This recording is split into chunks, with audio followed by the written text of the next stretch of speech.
Voici donc la deuxième partie de la vidéo sur l'Apocalypse et nous reprenons sur le passage intitulé Le livre scellé et l'agneau.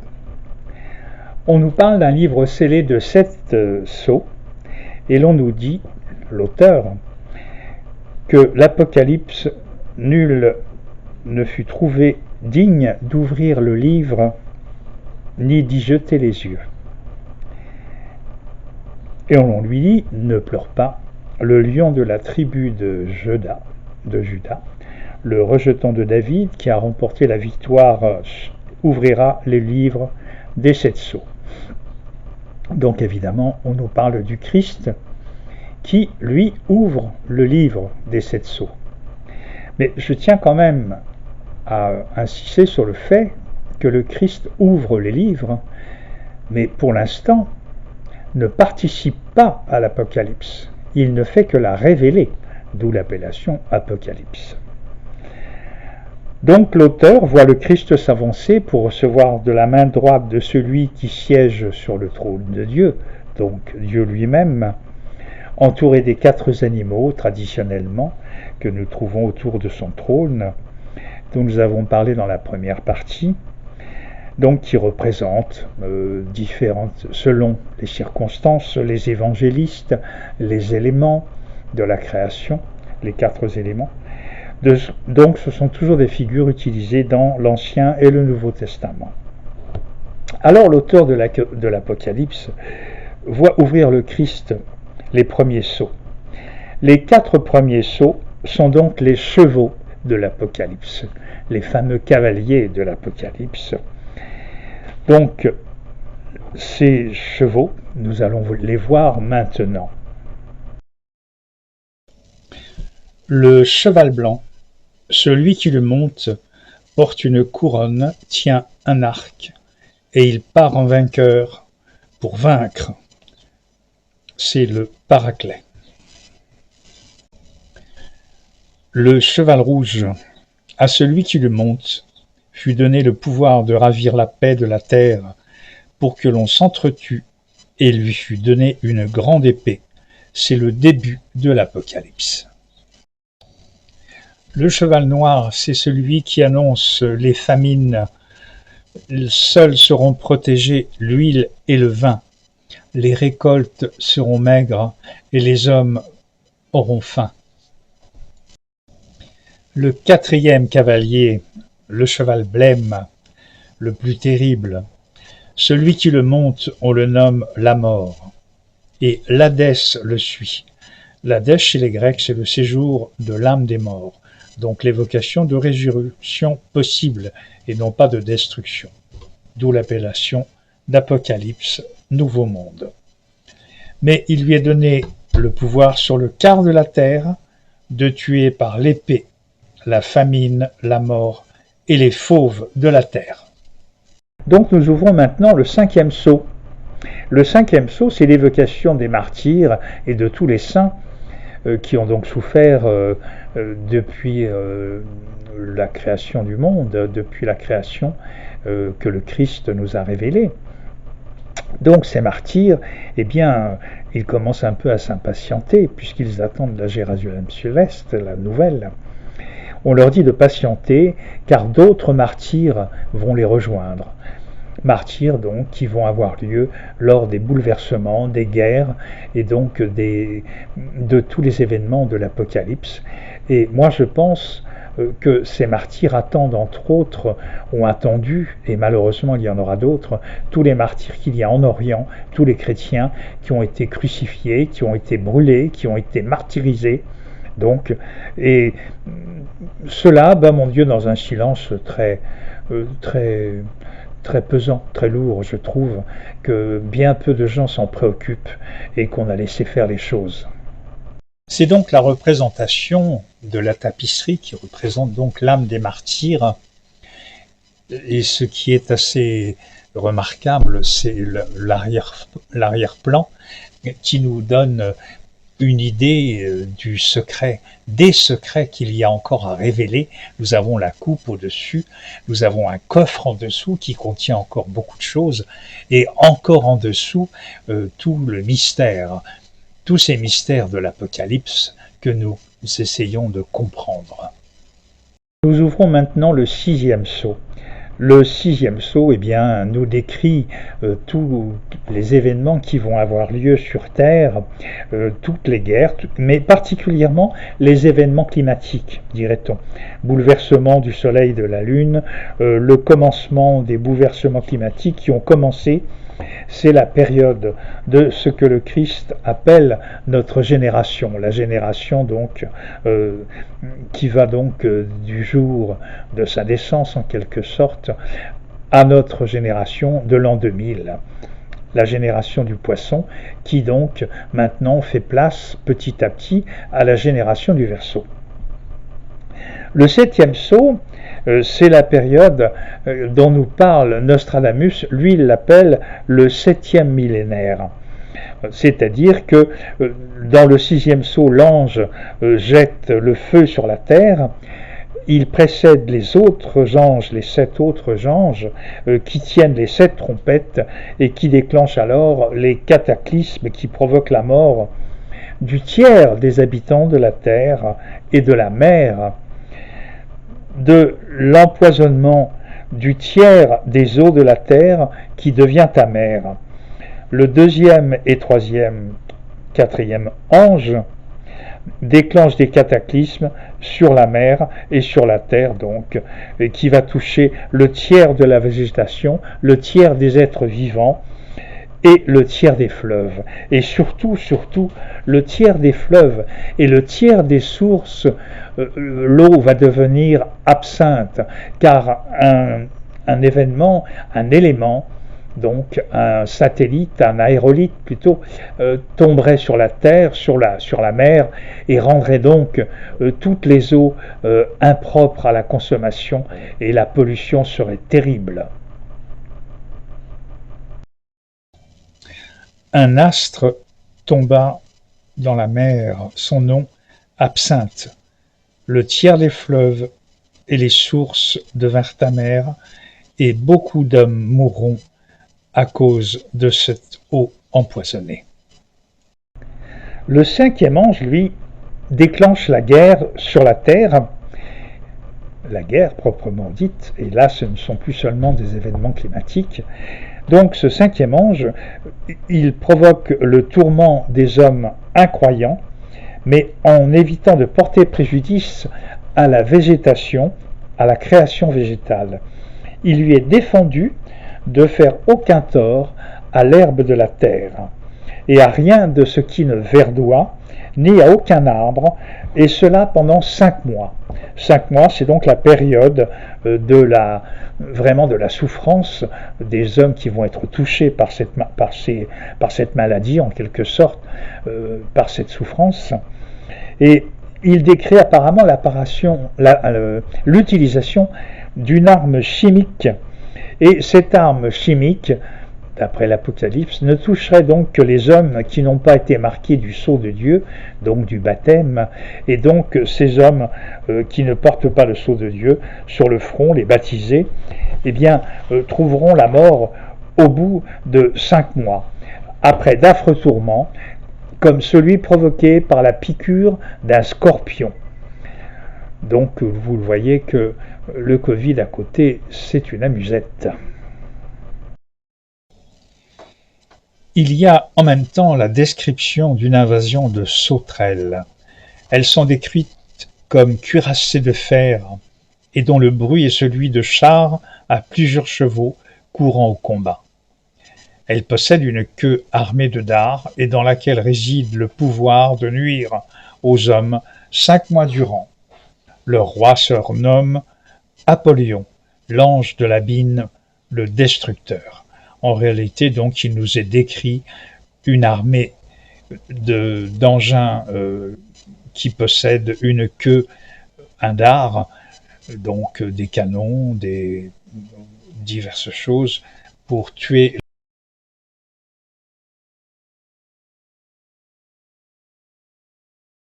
Le sixième ange libère les 4 anges qui sont enchaînés sur le grand fleuve Euphrate. Et là, c'est très important. C'est donc de là que partiront des armées qui vont tuer le tiers des hommes. L'Euphrate prend sa source en Turquie, il traverse la Syrie, l'Irak, après avoir reçu un affluent iranien. Donc vous voyez que toutes ces régions sont quand même bien les régions qui, depuis maintenant, on peut dire des années, sont le lieu où se passent des faits vraiment dramatiques de guerre, de persécution. Et donc vous voyez que nous sommes déjà depuis quelque temps dans cet apocalypse. Donc la Troisième Guerre mondiale qui va avoir lieu commencera dans ces lieux. Et c'est ce que prédit justement Nostradamus dans ses prophéties. C'est donc bien dans cette région. Lorsque la sixième coupe est déversée sur l'Euphrate, l'eau en est asséchée pour préparer la voie aux rois qui viennent de l'Orient. Coalition vraisemblablement musulmane, ils se rassemblèrent au lieu qu'on appelle en hébreu Armageddon, et, comme l'a prévu entre autres Nostradamus, ce sera la destruction d'Israël. Donc là, la description d'une grande armée, et on nous parle de l'Euphrate qui sera asséché, un petit peu comme le symbole de la traversée de la mer Rouge pour les Hébreux. Mais là, évidemment, l'histoire n'est pas la même, puisque ce sera plutôt l'inverse, à savoir la coalition contre les armées, disons chrétiennes, judéo-chrétiennes, ne seraient évidemment pas les bénéficiaires de cela. Donc cela risque bien d'être la destruction d'Israël, comme Nostradamus l'a prévu. Il pense, d'après l'Apocalypse, il dit que le tiers des hommes périront dans cette guerre chimique ou atomique, et que malheureusement, les hommes ne comprendront pas ce qui arrive, et que ceux qui n'étaient pas morts donc ne se repentent pas de leurs œuvres et continuent d'adorer les démons, les idoles, et les épreuves continuent. Il faut bien quand même être conscient qu'à l'heure actuelle, nous adorons des idoles. C'est bien la réalité. Quelles idoles ? Bien, nous avons les joueurs de foot, nous avons des idoles de la chanson, de la musique, qui font des choses assez démentes, etc. Donc nous avons remplacé effectivement nos idoles religieuses par des idoles beaucoup plus matérielles, beaucoup plus humaines, mais qui n'apportent pas la paix, qui n'apportent pas le bonheur, qui apportent un peu la joie en ce qui concerne certains événements, mais enfin ça ne nous fait pas grandir, ça ne fait pas grandir l'humanité. Voilà. Donc il y a ensuite un ange qui tient un petit livre ouvert. Il déclenche les 7 tonnerres qui font retentir leur voix, mais à celui qui écrit, qui raconte l'Apocalypse, on demande donc de manger le petit livre. Et ce petit livre a un goût de miel, mais quand il le mange, quand il l'a mangé, ses entrailles deviennent amères, car le contenu de ce livre, lui, est tellement amer que justement, cela le rend malade, cela le rend vraiment très très mal. On dit à Saint Jean de manger le petit livre. Dans sa bouche, il avait la douceur du miel, mais quand il eut mangé, ses entrailles en deviennent amères, tellement la vision qu'il décrit est horrible. Nous voyons maintenant les 2 témoins, des prophètes christiques. Ils vont prophétiser pendant 42 mois, 1260 jours, mais ils seront tués par la bête, dont nous reparlerons en 16-13. nous voyons alors l'apparition de deux témoins, des prophètes christiques, qui vont prophétiser textuellement pendant 42 mois. 42 mois, cela fait 1260 jours. Et c'est en rapport, vous verrez, avec la femme qui met un enfant au monde. Et ces 1260 jours étant passés, eh bien, ils seront tués par la bête. La mort des témoins. Après ces 3 jours et demi, ils ressuscitent. Dieu les rappelle à lui, et c'est la destruction du 10e de la cité et du pays de ceux qui s'étaient réjouis de leur mort. Mais de la bouche du dragon de la bête et du faux prophète, il voit sortir 3 esprits impurs.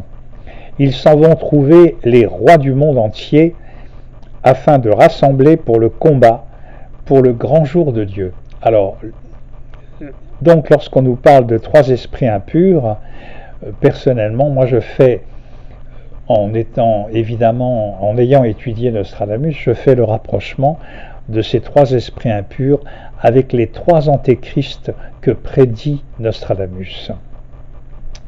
Donc le corps, après cette apparition, le corps des 2 témoins restera sur la place de la grande cité, après qu'ils aient été tués par la bête, cette grande cité que l'on nomme Sodome et Égypte.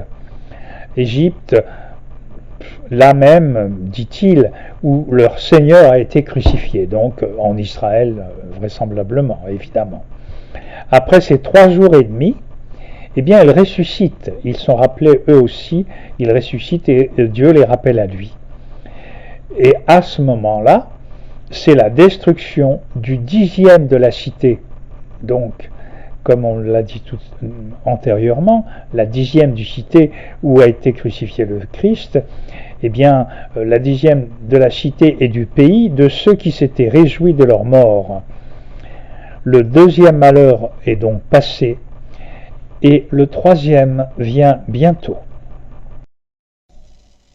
Le 7e ange fit sonner sa trompette. Il y eut dans le ciel de grandes voix qui disaient : le royaume du monde est maintenant à notre Seigneur et à son Christ.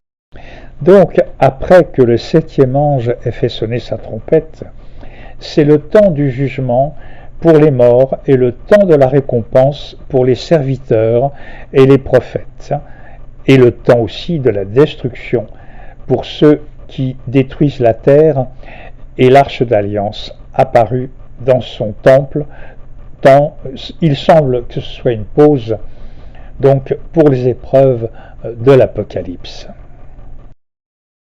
Ensuite, le passage suivant nous parle de la femme et du dragon.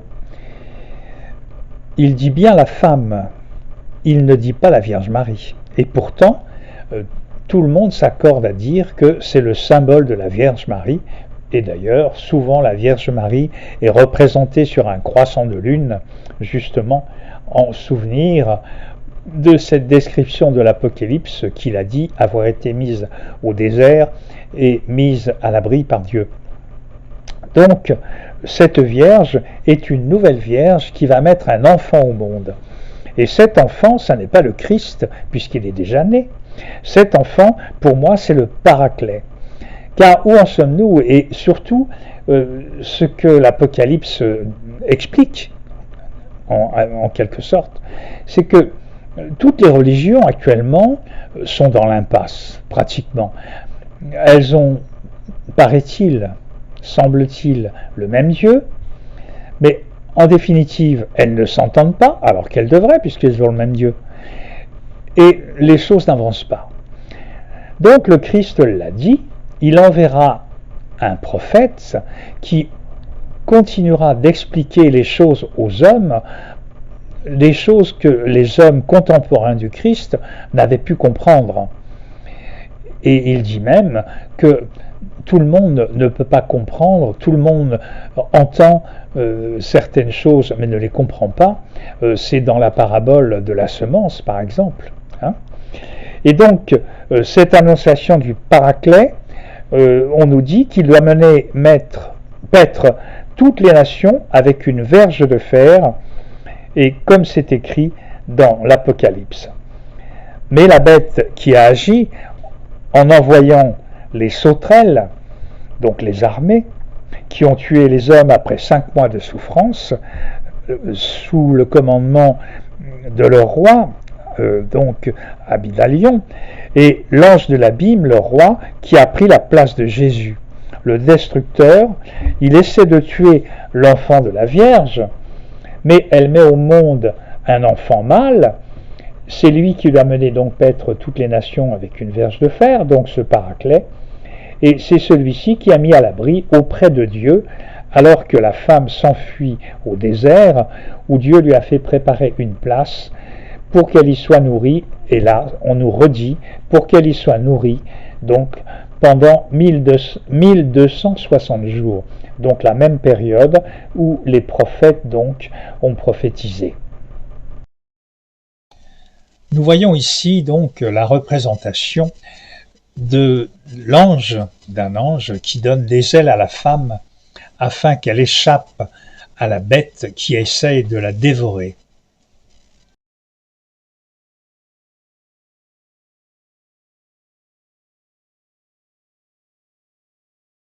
Nous avons maintenant la représentation de la femme qui vole et qui échappe à la bête malgré que la bête essaye d'envoyer un fleuve pour la noyer.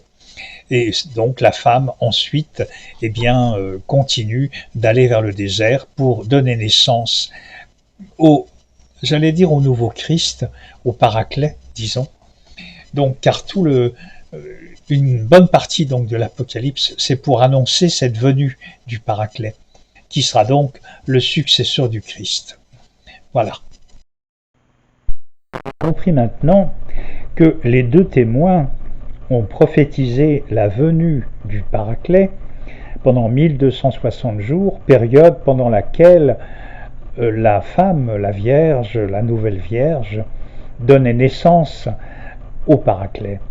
Et donc, ces prophètes ont été tués par les forces du mal, car ces prophètes ont annoncé le renouveau de l'Église de Dieu, que l'on croyait morte, et qu'ils ont d'ailleurs essayé par tous les moyens d'exterminer. Voilà. Donc, Dieu a protégé la femme pour qu'elle donne naissance au Paraclet, la raison pour laquelle il lui a donné des ailes, symboliquement, pour échapper à la bête. Et donc, ce Paraclet qui sera le renouveau et qui fera donc une nouvelle religion universelle, certainement une unification des 3 courants actuels qui n'ont pas su trouver vraiment leur entente. Voilà, c'est la fin de cette deuxième vidéo. Bien entendu, il y aura la suite où nous parlerons du fameux 666, le 666 qui est tout à fait d'actualité, puisque c'est le code barre que nous avons sur le téléphone et qui bientôt nous sera mis sur la main ou sur le front, sinon, nous ne pourrons plus rien faire, on nous le dit gentiment. Voilà. Et c'est la raison pour laquelle j'ai voulu quand même divulguer cet apocalypse, car pour moi, c'en est vraiment l'explication. Voilà, donc vous avez vu les tapisseries magnifiques qui sont celles du château d'Angers. Ces tapisseries extraordinaires ont été payées et offertes par le roi René d'Anjou, et donc qu'il en soit remercié. C'est un chef-d'œuvre extraordinaire. On pourrait presque dire que pour moi, c'est une des merveilles du monde, car je n'en connais pas l'équivalent. Voilà. Je vous remercie et à très bientôt.